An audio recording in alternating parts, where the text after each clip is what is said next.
So today we conducted our first Critical Thinkers Club in B6 College. This is a Know Yourself course. They're learning about the governance of the mind.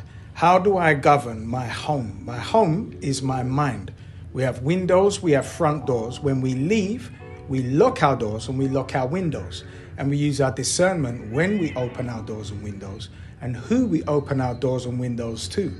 So this part really came up when we started to deal with triggers. How open to triggers are you as a young man who says you know yourself? Because when we asked how many people in here, everybody puts their hand up. Because we all have an internal perception of knowing ourselves. But how well do we truly know ourselves as men? We'll come across common themes of criticism from different people when we're the factor that ties all of those common themes together.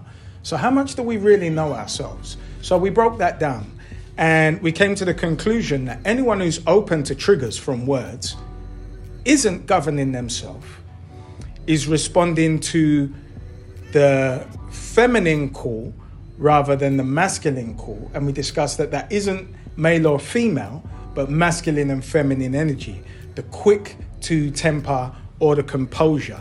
So throughout the Critical Thinkers Club, what we're going to be covering is the masculine and feminine energy, and then the spiritual and the scientific. So we speak about personalities that are created when we're dealing with psychology, and we might talk about entities that are created if we're dealing with spirituality. But what they're getting as a thread that goes across this is the duality of spirituality from a psychological perspective as well, so that they have a fully rounded understanding of who they are. And that voice in their head who is their friend, who might be their intuition that tells them not to do something, which is why we'll go on the psychological perspective and the spiritual perspective, because there are unknowns that we don't commonly discuss.